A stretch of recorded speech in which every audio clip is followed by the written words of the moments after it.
From Mordor to Hogwarts to Gotham, the nerds have come together to create a show for nerds by nerds. Join nerds doing nerd things as they talk about all things nerdy. Stay up to date on the show by liking the Nerds Doing Nerd Things Facebook page.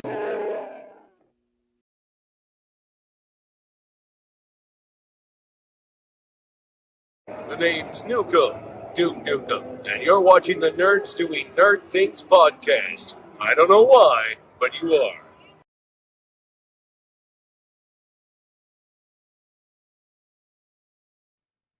What's going on, nerds? And we are back here at the Nerds Doing Nerd Things podcast. We took our little winter vacation. Rob, how was your Christmas? It was good. Had a nice grand old time with the family. Yeah, same here. There was a lot that happened over the last couple weeks. I had a couple birthdays here in our friend group. Happy birthday, Heidi, and happy birthday, Megan. Don't know if they're actually going to watch, but just want to say happy birthday publicly, even though we said it privately. But yeah, we have returned back to our X-Men universe movie reviews. And with that, we've made it all the way to X-Men The Last Stand. Huge shout out to James Fair. Kind of wish he could have joined us here this evening. But that beautiful graphic right above my head, you can see that he drew it.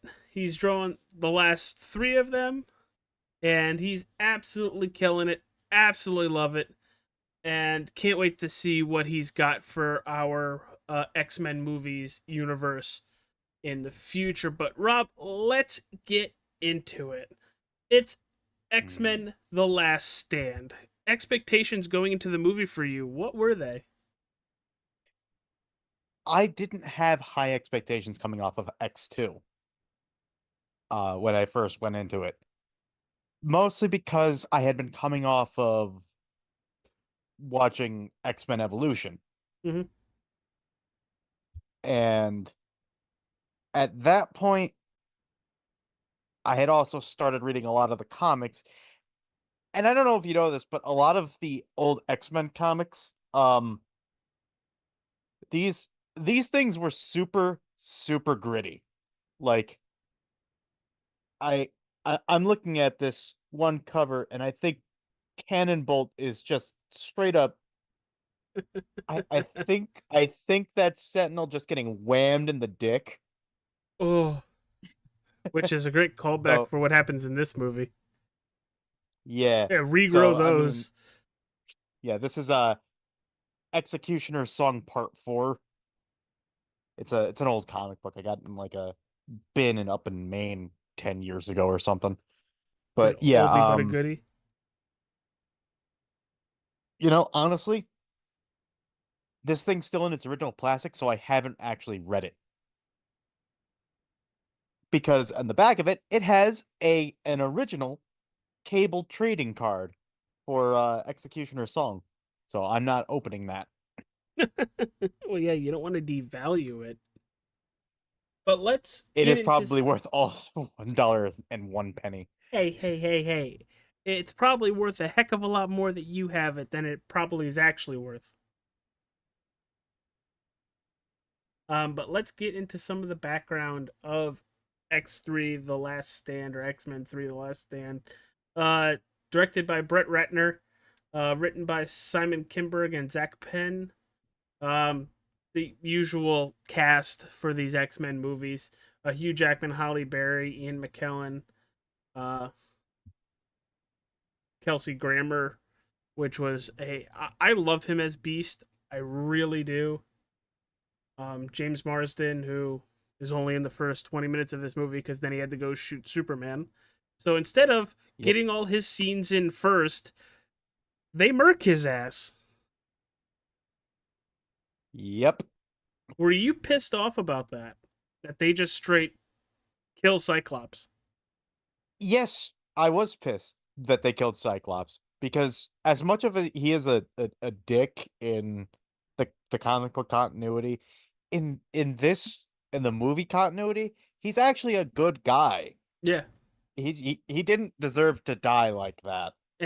And the way he died, where we don't see what happened, but we kind of get alluded to what happens in the movie. It's just brutal.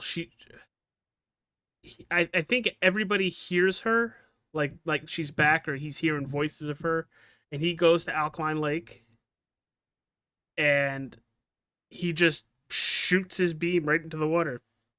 That sounded awful. That sounded very kinky. And then she appears. And holy crap, they kiss, and then you see his skin just start to ripple and her eyes change. And you're like, what just happened? And then the next thing we know, it cuts to Professor X, and he's like, get to Alkaline Lake. Boom!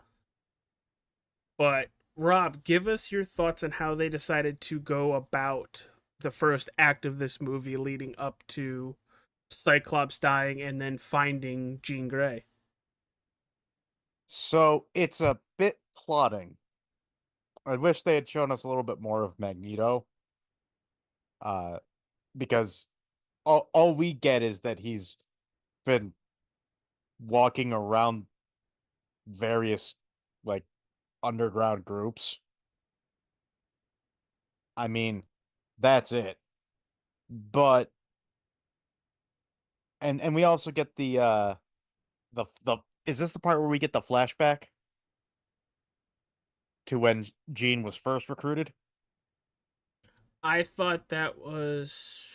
It might be. I know it's right around this point, but it's got to be afterwards. Because what I think ends up happening is they take her back to the mansion. Her and Wolvie kind of get beast mode into it for a little bit. And he's like, this isn't Jean, and that's when she leaves. Yeah, one of the plot points that I both love and hate is the Jean Grey, or not the Rogue, Bobby, Shadowcat triangle there. Yes. I like it, but I don't know if they needed to go down that rabbit hole in this movie. I feel like there are so many things going on story-wise within The Last Stand that I think they could have either pushed that to another movie, because they do set up another movie at the end of X3. Yeah. See, the thing is, I don't like that it was Iceman and Bobby. This is the movie where they should have had Gambit. Really. Okay. And have the love triangle be between Bobby, her, and Gambit. Not Shadowcat. Mm-hmm. But I mean, more female representation in the team isn't bad. No, not at all. So, thinking about how everything changes, they changed Jean Grey's character quite a bit in this movie. That Phoenix Force is based off of the walls Professor X puts in her head instead of that cosmic entity that it's a split personality. Yeah. I kind of got aggravated, at least for me, I got aggravated that they made it schizophrenia instead of a cosmic force. The Phoenix Force is a cosmic force in normal X-Men media. No, in the movie, it's schizophrenia. Yeah, brought on because of her powers. Yeah. I didn't like that. I didn't like that at all. I understand grounding everything, making everything kind of like one universe that everybody can relate to, and not having everything go, hey, that's from up there. We don't know what it is, but you know. It's a comic book movie that is afraid to be a comic book movie. Thank you, Rob. God, at least somebody has the balls in this group to say it. Like, out of all of them, this is the most egregious one. Yes. And to be fair, I don't mind this movie. I actually enjoyed this movie. I just didn't like how they take some of these liberties for some of these characters. That why it could have taken you. Like, You could have just said when she got absorbed by the water, a cosmic entity came down and protected her and saved her, and now that's why she's doing that. No, it was the walls I put in her brain to protect herself. Why? now to be fair, Professor X is not a saint, No. and in the comic books, he can be a downright monster at times with how he uh, just screws with people's heads. He reminds me of Like Tony on a Stark in a lark way. sometimes. He reminds me of Tony Stark in a way for doing stuff in preparation of evil and accidentally causing it. Yeah, Ultron. that is Professor X in a nutshell. The whole "I don't have to explain myself to you" line. It's like, no, you do. You do have to explain yourself. Hello, yeah. Um, but it Here's ends a up here's a heavily mentally unstable woman that you have gone in and performed psychosurgery on, and you're talking to a bunch of people in a room that have no idea what you're doing, why you're doing it, it's just and you're doing it. it's not like he is incapable of performing a moral argument, because we see just beforehand he is talking about the philosophy of implanting your own consciousness into a comatose body. Which, when he said that, did anybody else think that's gonna come up later, isn't it? So, fun fact, I've never seen that scene before. It's a I never knew it's there was a post-credit post-credit scene. Oh, okay, I thought the got it. Magneto pushing the king Was was it? the post-credit scene. Oh, okay. I have never Gotcha. seen that until today. Yeah, and like I mentioned, it sets up a continuation at best, for this to continue, and it never does. Which you get that a lot. It's happened in plenty of movies. It's happened in TV show Firefly. Um, it's happened quite a bit.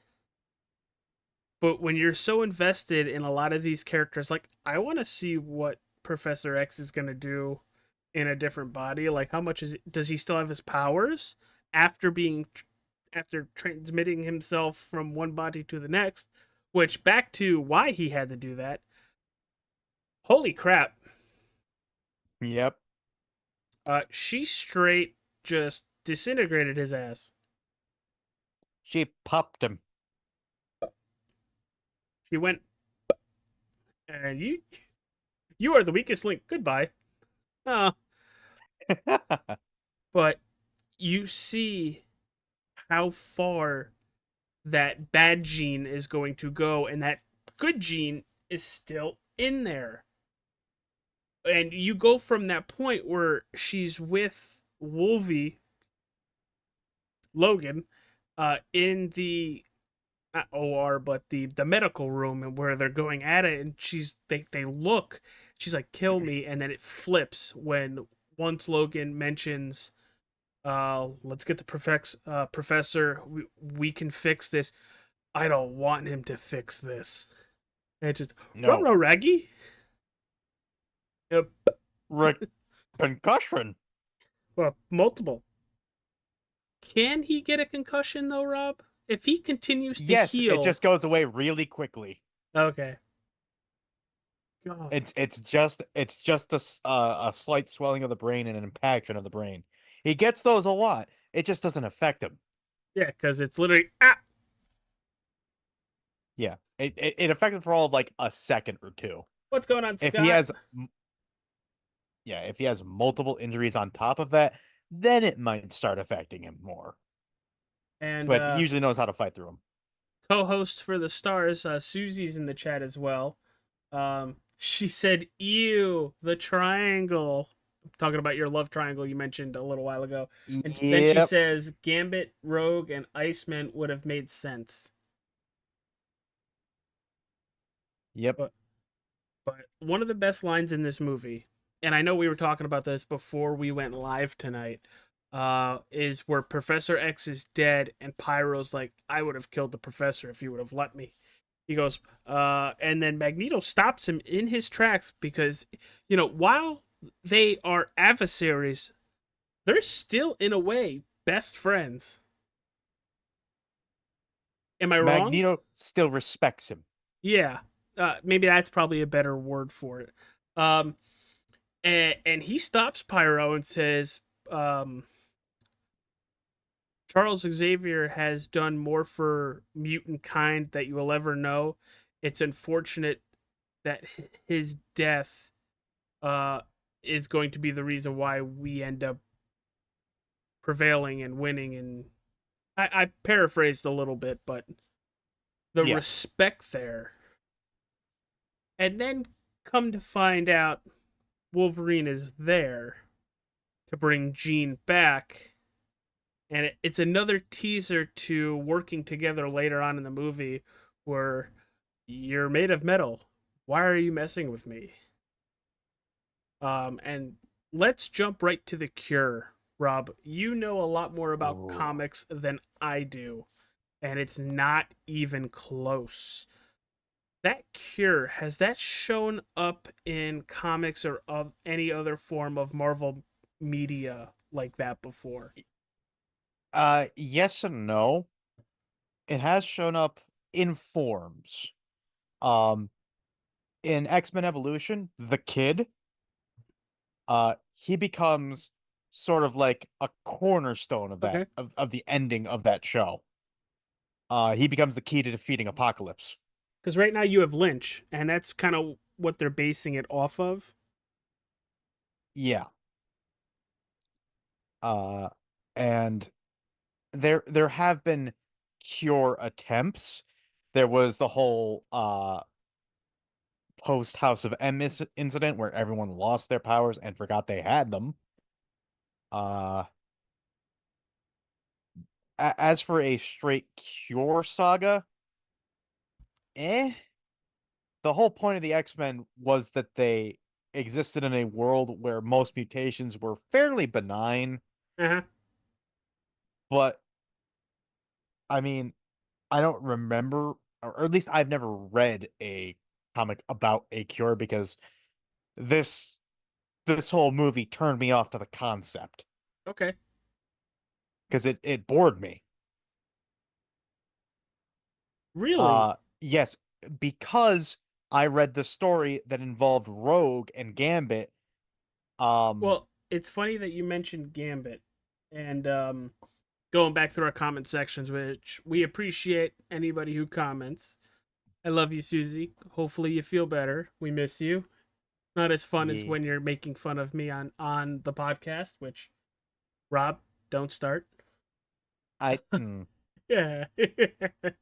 You almost tried killing me before we went live. Susie goes, Magneto has always respected Xavier and vice versa. Wolverine never learns his lesson. Then she goes, or rather, it's a glutton for punishment for Wolverine. Another reason why Gambit needed to show up shows Rogue that she doesn't need to be afraid of, and how to accept herself. And there's too many openings there. Oh, making fun of me? Thanks. Yep. But yeah, the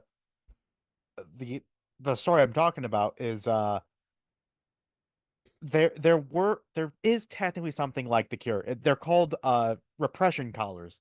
You see them in one of the Deadpool movies. Deadpool 2, when they're in the not the raft. I believe I can't remember what the prison's called.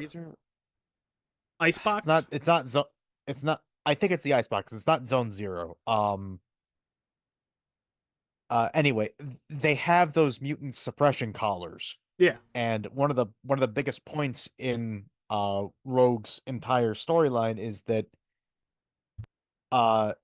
she really can't wear one of those because of trauma she experienced while wearing one of those. Yeah, and the collars are in a lot of Rogue's comics, like you mentioned.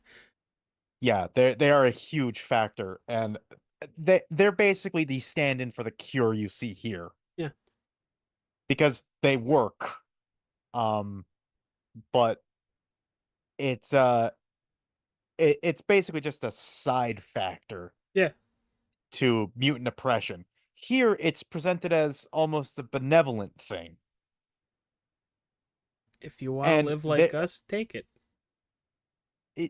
it is. If there was a shot you could take that says you're no longer afflicted with anything that might be considered a problem by society, would you take that? That's a tough question. Because I think It is. everybody's different, and just like with the universe, everybody has different powers. If you have a healing factor power that could be used to help others, why would you get the cure? But if you have a Jean A Grey, toad power. give her the cure. Yeah. Maybe. Well, I don't know if how would that affect Wolverine? Would it the adamant? You saw what it did to Hank. It reverted his hand back to a human hand. For Wolverine, he'd be a guy with metal on his skeleton. And we've seen what that does to him in Logan. Yeah. Without a healing factor, it would go faster. Yeah. Because he's already The that old. adamantium the adamantium would leach into his body and start poisoning him. Yeah.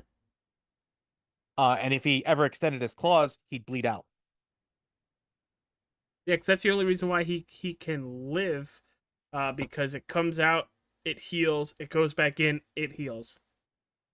Yeah, because if he just goes shink, there's a lot of arteries he just cut. Yeah. But let's talk about what happens to Mystique. Oh, That is a heartbreaking scene. She doesn't die, loses her powers, and then as she's the most faithful companion to the cause for Magneto, he just leaves her behind because now she's not one of them anymore. you used to be so beautiful. Like it's her fault for saving his ass. Ah. Like, how dare you not be one of us anymore? But he even says, you saved my life. And you're leaving her there. And she completely turns on them later on. Yeah. Just a complete heel face turn. Yeah. Does she end up ever getting her powers back? I know we don't see it in the movie, but I'm curious because Magneto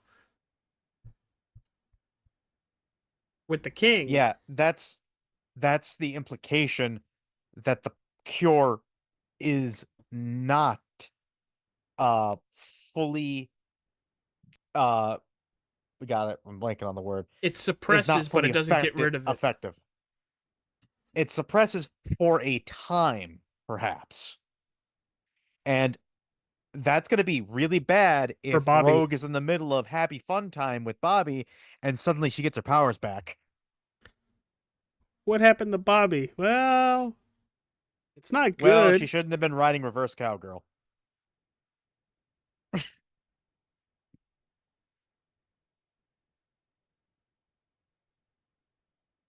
AJ, stop. You can have only afford to do that for so long. I know, my hair's already gone. Can't believe you just said that.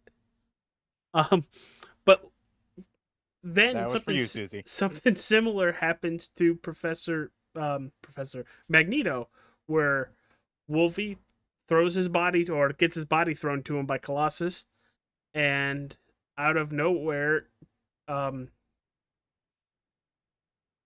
Beast. And the next thing you know, he goes, "What have I done?" And that's right towards what's going on with Jean Grey. Oh boy. And Susie mentions a good point because I feel kind of the same way. We're talking about Mystique here. That was the saddest moment. It was worse than what happened to Jean Grey. what were your thoughts of Wolverine kind of have to be in the executioner here on somebody he loves but wants to save her from being the terror that she is? He's the only one who could have. And He is that what Storm was only kind of one who could have. referencing when they were at the mansion Yeah, still? Are you going to yeah, have the balls to do what's needed? yeah. She said that specifically to get him into the mindset of realizing, oh, I'm the only one who can. Because if you get close to her, she has like a killing aura Yeah. And that you could disintegrates see you. it. So it's no one else could get close to him. They didn't know, but she can stop energy from reaching her, so Storm's lightning bolts wouldn't have reached him. So the only thing is to have Wolverine walk up to her and just The only taking the only guy with everything she's got and healing. the only guy with an indestructible skeleton and a body that just keeps coming back. And He's the only one who could have done it. kudos to both of them, Jean Grey and Wolverine. They're actors, Hugh Jackman, and I'm trying to remember who plays. Don't ask me actors. I never know actors. Famke Janssen. I think that's what her name is. Yes. They killed it, especially with that scene. I felt so bad for Logan that somebody who he's cared so deeply about, he has to put out of her misery. And now he's going to have to live with that for the rest of his life. Or until she comes back to life. That too. Death is a revolving door for the X-Men. I don't know if you ever knew this. Death is a revolving door for any superhero or supervillain. Even if you More see so the for body. the mutants.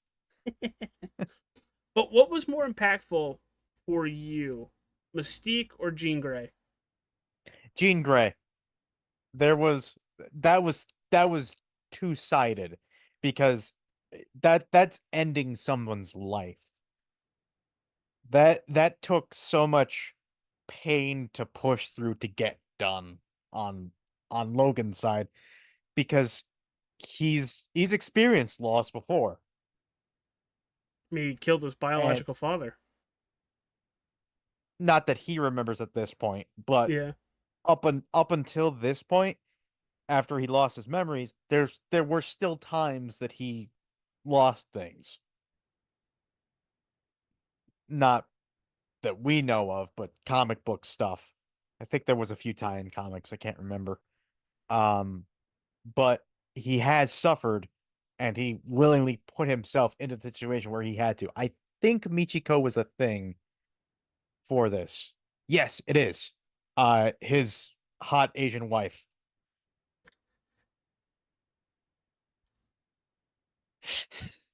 Just the way you said it. Oh, his hot Asian wife. Got it. Cool. I know who you're talking about too. But just the way you Yeah. said it. Before we close it up, I need your favorite part of this movie, your least favorite part of this movie, and third, out of First Class, Days of Future Past, X-Men Origins, Wolverine, X-Men Apocalypse, Dark Phoenix, and the X-Men 1, 2, 3, where does it rank? All right. So, favorite scene is I'm gonna have to go with the eulogy for Professor X. Storm did such a great job with that. Holly She Berry did just such a great job. delivered it so well. Least favorite scene, specifically for what Beef said, the should we keep it open or closed? Because Beast should have been the last person to say that. Yeah. And where would you rank this in the finish your thought? And I mean, I would have expected Wolverine to say something like that, not Beast. Yeah. And where do I rank this? This is hard. Out of This is one of my out of least the favorite X-Men movies. out of the 8 movies we've reviewed so far. I'd put it maybe 6. Okay. All right. So for me and for anybody watching at home, please give us your favorite scene, least favorite scene, and out of the 8 movies we've reviewed so far here on the channel, which if you haven't seen those episodes, please go back and watch them. Give us the view time, hit that like button, subscribe, do all that wonderful stuff. Honestly, my favorite scene for this comes right at the beginning when they're doing the training in the danger room. And Wolverine's just not taking anything seriously whatsoever. It's comical. And it ends up being my favorite scene because it mirrors what happens at the end of the movie. Do you want to know why? This is the closest comic book scene to this movie other than the bridge scene. And my least favorite has to be, and it's not because it's necessarily a bad scene, is because I got grossed out at it and was like wincing watching it. Oh Is yeah. when guy with the wings, Warren. when he's cutting them off and shearing them down. As a kid, yeah. Yeah, like thinking about it weirds me out like a lot. And they just showed it all. And as somebody who isn't great with seeing gore, Yeah. PG-13 movie, that's as most gore as you're gonna get, but it's worse that it's a kid. Yeah. Yeah. That scene hits a lot of people. And I'm not gonna be too far off from you on where this ends up on my list. It's a little bit better than where you had it. I'm gonna put it at 4. Because there are very strong characters in this movie. Very strong characters. There are concepts of stories that I want to have continued, but they don't. But for the most part, the way things were done to simplify the story, like what they did with Jean Grey, how they changed that. I don't think we needed the Rogue, Bobby, Shadowcat. thank you. I don't think we needed that. And it took up maybe 10, 15 minutes of a movie that we didn't need. But yeah, I would put this right in my 5th spot. Talk about those post-credit scenes. So first we have the movement. Oh, Just the barely imperceptible and that gives you a little hint that the cure doesn't work effectively Mhm. as they said it would, and it's not permanent. Or at the very least, you can work through it. So that's going to have an effect on people further on down the line. yeah. Because it's just suppressing for a time. The other post-credits scene is the same moral dilemma that the professor proposed originally with the same ass guy. Yeah, that's what I mean. I was like, I wonder if this is going to be brought back later. They're not just mentioning it to just mention it. But Yep. I thought it was Yeah. cool. I enjoyed it, and those 2 scenes makes me want at least a half-hour episode of what happens next, because I want to see how long it takes for Magneto to get his powers back and Patrick Stewart in another person's body, and them trying to dub that. It would have been a great way to introduce a new actor as Professor X. Yeah, but it had Patrick Stewart's voice. Yeah, I know. That's our only way to know that it was Professor X in there. Okay, Harry Potter kind of did the same thing with you have Crabbe and Goyle, but you still hear Harry and Ron's voice. Yeah. Um, What was it? Moira Taggart yes. being the doctor there. Oh, speaking of Patrick Stewart and Ian McKellen, what do you think of the de-aging they did when they went back in time to young Jean Grey's house? You can definitely tell this is from 2006. It's better than you think. Until they get up close. It doesn't quite hold up on the close-ups. No, not at all. No. But That there was an effort, and for 2006, it's a pass. For today, no. That's like No. the Luke Skywalker face replacement in Mandalorian. Like, what were you thinking? Like, we have the technology. Why does it look that bad? Because we don't have the technology. So yeah, Rob, we have finished with the original X-Men trilogy right now, and our next movie for next week is The Wolverine. Oh, is this the one with the Silver Samurai? Uh-huh. Or Bushido? Yeah, God, which is it? Silver Samurai or Bushido? Because those are two different people. has one of the best opening scenes I think I've seen in a Marvel movie, where I'll protect you. Poof. Nuke goes off. You all right? Are you? I have a question for you. Yes. What do you think of Storm being the headmistress to Xavier's? Yes. Yes, Okay, so you do agree with it. I do. Because Beast, it has other obligations. Wolvie, yeah, no. No. If anything, he's a gym teacher. If Jean Grey was still alive, maybe. Maybe. This is why I wanted Nightcrawler to still be in this. Oh, that would be cool. Because I might have liked to see Nightcrawler as at least a teacher. I don't know why they didn't get him back, but Suze, we're doing the X-Men animated series from the 97 series in about 7 weeks. So get to watching. are we doing Evolution? Is that on Disney Plus? Yeah. Maybe.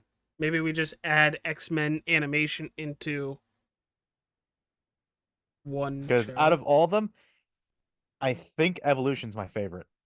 I don't know. I really enjoyed the continuation of 97. That was a lot of fun. Granted, it was a little weird that Rogue was getting busy with it, or jiggy with it, however Will Smith said it, with Magneto. Yeah, it was that's a thing. It was the 90s. It's comic book canon, so I mean that was a hell of a love triangle. Her, Magneto, Gambit, Wolverine. Did she have a roulette wheel? She I think she had a dartboard at some point. I don't know. Who's getting the snatch next? Boom. And it's Sentinel. What a hole. All right, everybody. Well, thank you for tuning in. I'm AJ. That's Rob. I can't wait for The Wolverine. Oh yeah. I at least enjoy it. Really enjoy it. It's definitely a hell of a lot better than Wolverine Origins. I don't think you can get much lower. Dark's Phoenix tried. It came close. All right, everybody. Well, thank you for tuning in. Hit that like button, subscribe, follow. Take care. We'll see you Sunday for the Wrestling with Nerds podcast.